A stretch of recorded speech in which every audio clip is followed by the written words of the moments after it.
Hi guys, welcome to relatively easy. आज हम algebra का लेक्चर 3 करेंगे और फंक्शनल टॉपिक को स्टार्ट करेंगे। तो फंक्शंस के बारे में पढ़ने से पहले हम कार्टेशियन प्रोडक्ट और रिलेशन के बारे में एक बार पढ़ लेते हैं, ठीक है। तो पहले देखते हैं कार्टेशियन प्रोडक्ट क्या होता है। कार्टेशियन प्रोडक्ट पढ़ने के लिए हम दो सेट ले लेते हैं, सेट ए और सेट बी। सेट ए के अंदर सपोज करो एलिमेंट्स है ए बी सी टाइप के, और सेट बी के अंदर एलिमेंट्स है 1 2 टाइप के, ठीक है। तो कार्टेशियन प्रोडक्ट को डिनोट कैसे करते हैं? ऐसे मल्टीप्लाई के साइन से। तो ए क्रॉस बी, इसको ए क्रॉस बी बोलते हैं। ए क्रॉस बी कैसा हो जाएगा? आपने डिस्ट्रीब्यूटिव प्रॉपर्टी पढ़ी होगी ना, ए बी सी इंटू 1, 2। तो ए 1 के साथ भी आएगा, ए 2 के साथ भी आएगा, फिर बी 1 के साथ भी आएगा, बी 2 के साथ भी आएगा, सी 1 के साथ भी आएगा, सी 2 के साथ भी आएगा। आप यहाँ देख सकते हो। तो ये बिल्कुल ही डिस्ट्रीब्यूटिव प्रॉपर्टी जैसा होता है। तो हमने कार्टेशियन प्रोडक्ट पढ़ लिया। अब इतना तो सबको लॉजिकली समझ में आ रहा होगा ना कि अगर ए के अंदर m एलिमेंट्स है, बी के अंदर n एलिमेंट्स है, तो ए क्रॉस बी के अंदर कितने एलिमेंट्स होंगे? m इंटू एन एलिमेंट्स हो जाएंगे। जैसे यहाँ पे 3 इंटू 2, यहाँ पे 6 एलिमेंट्स हो गए, ठीक है। सबने कार्टेशियन प्रोडक्ट पढ़ लिया, सबको कार्टेशियन प्रोडक्ट समझ में आता है। अब हम पढ़ते हैं रिलेशन क्या होता है। कोई भी रिलेशन कार्टेशियन प्रोडक्ट का एक सबसेट होता है। यहाँ लिख देते हैं ए क्रॉस बी का एक सबसेट रिलेशन होगा फ्रॉम ए टू बी। इसको पढ़ते कैसे हैं? From A to B. ये एक रिलेशन हो गया, ठीक है। सबको समझ में आता है। अब रिलेशन का मतलब क्या होता है? रिलेशन का मतलब ये मैपिंग होती है। चलो अलग कलर ले लेते हैं। ऐसी मैपिंग देख रहे हो आप? ए किसके साथ मैप्ड है? 1 और 2 के साथ। बी किसके साथ मैप्ड है? 2 के साथ। और सी किसके साथ मैप्ड है? 2 के साथ। तो ए 1 के साथ भी मैप्ड है, 2 के साथ भी मैप्ड है, लेकिन बी सिर्फ 2 के साथ मैप्ड है और सी सिर्फ 2 के साथ मैप्ड है। तो इसके अंदर हमने पूरी डिस्ट्रीब्यूटिव प्रॉपर्टी नहीं खोली। जैसे यहाँ हमने सारे 6 के 6 एलिमेंट लिखे थे ना, यहाँ हमने सिर्फ 4 एलिमेंट लिखे। यहाँ सिर्फ 4 एलिमेंट्स आए हमारे पास, इसीलिए ये क्या हो गया? ये एक रिलेशन हो गया, ठीक है। अब वन क्या है? वन ए की क्या है? वन ए की इमेज है। ए की इमेज मतलब डोमेन। अच्छा, अब मेरे को पहले डोमेन और कोडोमेन भी बताना पड़ेगा। ए यहाँ पे डोमेन है, और बी जिसकी तरफ मैप होता है, जिसकी तरफ एरो जाता है, उसको हम कोडोमेन बोलते हैं, ठीक है। तो one is the image of A and A is the pre image of one. सबको समझ में आता है ना? तो टू किस किस की इमेज है? Two is the image of A B and C. और टू की प्री इमेज क्या क्या है? टू की प्री इमेज है ए बी सी, ठीक है। सबको समझ में आता है ना? ये ऐसे लिखना, ऐसे लिखना बहुत जरूरी है। अब आप मुझसे पूछोगे कि हम ए क्रॉस बी के थ्रू, ए क्रॉस बी की हेल्प से कितने रिलेशन बना सकते हैं? ऐसे कितने रिलेशंस बना सकते हैं? तो मैं आपको आंसर दूंगा 2 की पावर m इंटू एन, ठीक है। सबको समझ में आता है ये फॉर्मूला भी? 2 की power m into N. Total number of elements कितने होते थे ए क्रॉस बी में? m into N.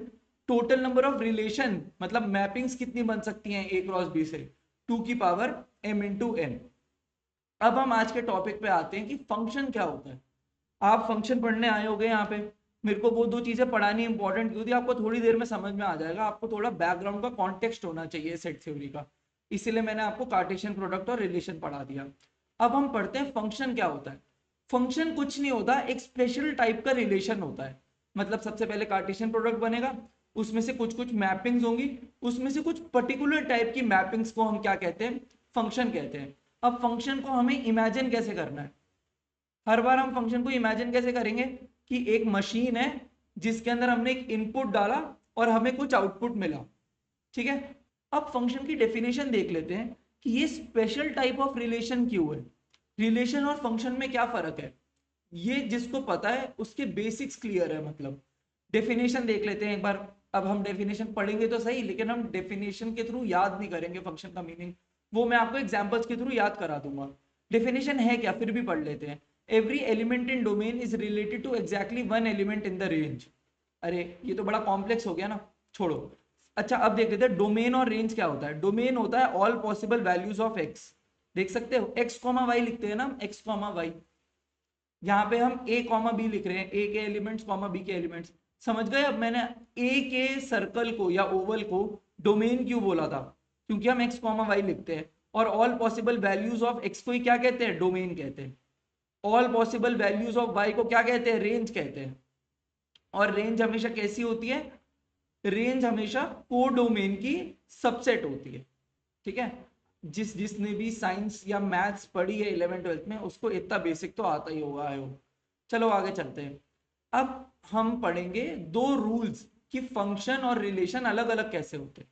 ठीक है, एक रिलेशन को फंक्शन बनने के लिए फर्स्ट रूल है कि जितना भी डोमेन के अंदर मामला है ना, सबकी मैपिंग होनी चाहिए। जितने भी एलिमेंट्स है सबकी मैपिंग होनी चाहिए, मतलब डोमेन फिल हो जानी चाहिए, सबकी मैपिंग होनी चाहिए। Every x in domain must have an image in the codomain. ठीक है, रिलेशन में ऐसा जरूरी नहीं है, अभी हम एग्जांपल से देखेंगे। तो आपको क्या याद रखना है, अगर ये डोमेन है तो फंक्शन के लिए जितने भी डोमेन के एलिमेंट्स है सबकी कम से कम एक इमेज तो होनी चाहिए। ठीक है, उसके बाद एक डोमेन के एलिमेंट की दो इमेज नहीं हो सकती, लेकिन दो एलिमेंट्स ऑफ डोमेन की एक इमेज हो सकती है। सबको समझ में आता है? अब सब अपने ना राइट हैंड को निकालो और ऐसे पकड़ो अपने सामने और बोलो कि ये अलाउड है। जो राइट हैंड से आपका शेप बन रही है ये अलाउड है, लेफ्ट हैंड की शेप अलाउड नहीं है। मैं तो ऐसे याद रखता हूं, मैं बताता हूं मैं फंक्शन की डेफिनेशन को कैसे याद रखता हूं। एक तो डोमेन फिल होना चाहिए, फर्स्ट पॉइंट हो गया डोमेन फिल होना चाहिए। सेकेंड पॉइंट हो गया राइट हैंड अलाउड है। मैं तो ऐसे याद रखता हूं, राइट हैंड से जो वी बन रहा है वो अलाउड है, लेफ्ट हैंड का वी अलाउड नहीं है। ठीक है, अब देख लेते हैं कुछ एग्जांपल्स जिसके अंदर हमें बताना है कौन सा रिलेशन है और कौन सा फंक्शन है। ठीक है, अब अच्छा याद रखना function is a special type of relation ही होता है। तो कौन सा रिलेशन फंक्शन है और कौन सा रिलेशन सिर्फ एक रिलेशन ही है, ये बताना है हमें। फर्स्ट में देखते हैं, आ जाओ। यहाँ पे ये फिल तो हो रखा है, तो फर्स्ट कंडीशन थी फिल, ये तो फिल तो हो रखा है। उसके बाद क्या ये अलाउड है, नहीं। क्या ये अलाउड है, हाँ ये अलाउड है, ये तो मेरे राइट हैंड से बन रहा है, तो ये एक फंक्शन हो गया। ठीक है, यहाँ पे फर्स्ट कंडीशन थी फिल होना चाहिए, फिल तो है, लेकिन क्या ये अलाउड है, बिल्कुल। ये जो राइट हैंड से शेप बन रही है वो अलाउड है, तो ये भी फंक्शन हो गया। अब यहां देखते हैं क्या इसकी कोई इमेज है, नहीं है। तो मैं यहां लिखता हूं z does not have any image, therefore it is not a function। क्योंकि ये फिल होना चाहिए था पर ये फिल तो हुआ ही नहीं है। आप ऊपर याद करो, डोमेन फिल होनी चाहिए थी पर डोमेन तो फिल हुई नहीं है, तो ये क्या हो गया, ये बस एक रिलेशन है। ये एक स्पेशल टाइप ऑफ रिलेशन, मतलब फंक्शन नहीं है, ये सिर्फ एक सिंपल रिलेशन है। यहाँ पे लिख देते हैं एक सिंपल रिलेशन है। ठीक है, ये फंक्शन नहीं है। यहाँ पे भी देखो z की मैपिंग ही नहीं हो रखी, इसलिए ये एक रिलेशन है, ये फंक्शन नहीं है। यहाँ पे देखो फिल तो हो रखा है, फिल तो हो रखा है, लेकिन क्या ये शेप अलाउड थी, ये शेप अलाउड थी, बिल्कुल भी नहीं।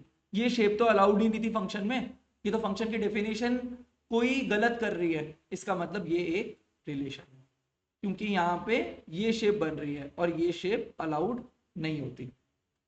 ठीक है, सबको समझ में आ गया? यहाँ देख लेते हैं, यहाँ भी मेरे को ये शेप दिख गई, चाहे ये फिल हो रहा है, फिल हो रहा है मैं मानता हूं, फर्स्ट पॉइंट हमारा सेटिस्फाई हो रहा है, लेकिन क्या ये शेप अलाउड है, ऊपर जाके देखो ये शेप तो अलाउड ही नहीं है, इसका मतलब ये भी फंक्शन नहीं है, ये बस एक रिलेशन है।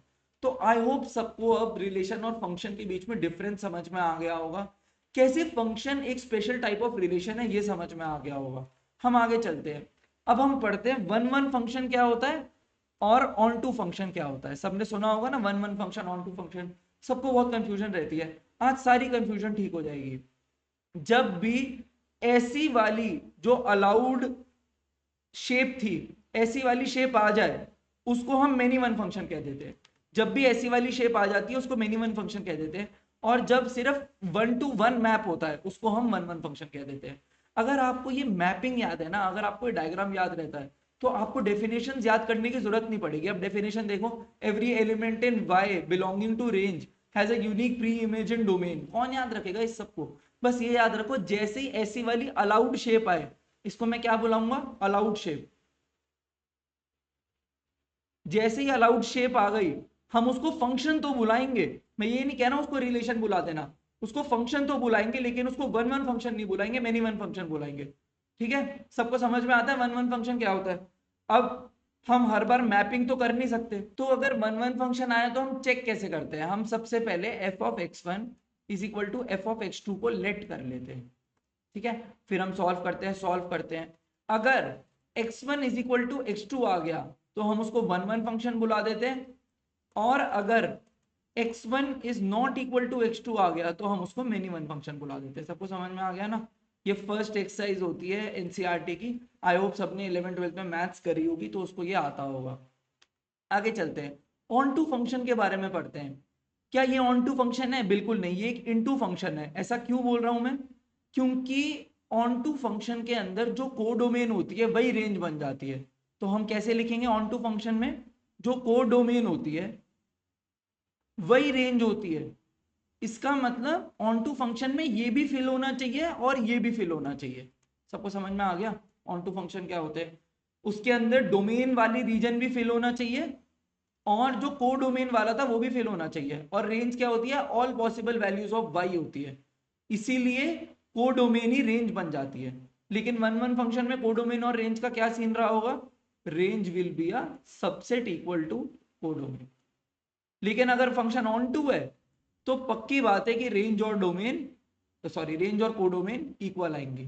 इसको हम चेक कैसे करते हैं? कुछ नहीं, हमें एक जो गिवन फंक्शन होता है, हम गिवन फंक्शन की रेंज निकाल लेते हैं, और अगर range is equal to codomain आ गया तो हम बोल देते हैं that function is onto, else it is into.